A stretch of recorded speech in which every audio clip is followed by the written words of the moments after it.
I started teaching at Sharon Creuse High School in 1971. I've been here ever since. I've taken 5 years off for child care leaves of absence, not necessarily consecutively, and I spent 10 years working on a shared job where I worked 2, 3, or 4 hours a day, not a complete job. I came back full-time for the last time in 1997. Hi, George. I'm so glad you came to the courtyard. I've been wanting people to come down to my courtyard for such a long time. This is where I spend my favorite time here at Sharon Creuse High School other than my classroom. I've been coming here for 28 years, but 30 plus years in the district. And even though I enjoy my classroom immensely, I also enjoy the out of doors, and the kids know that very well. Well, I've seen all of the construction in Sharon Creuse High School. I started when it was a double session building when we had 1,000 kids going to school in the morning from 7 a.m. till noon and another 1,000 from noon till 5 in the afternoon. There was no lunch, very difficult to have sports. And then finally in 1975 we went back on, when we opened Sharon Creuse High School North, we went back on a regular school day. So I think I've been through the transition for most of the years of the district.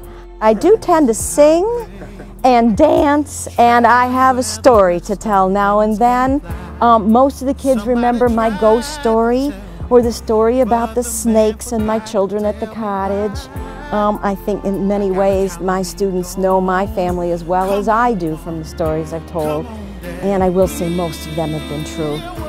I would like to think that when kids remembered me, they thought I was demanding but fair. Okay, I'm not sure they have that perspective at the time they're in my classroom, but I'd like to think they went away with a lot of skills and an appreciation for literature that I have for the same books, and that they became lifetime readers. Even though I've enjoyed teaching all these years and had lots of stories and lots of good memories about kids, most of my memories will also be centered around community service and giving back to the community.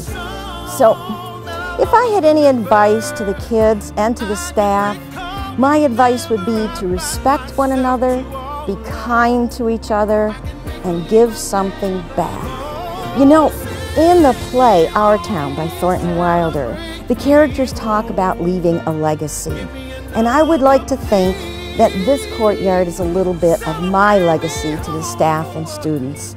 Come down here to think, to reflect, to cook, to paint, to have quiet and peaceful time.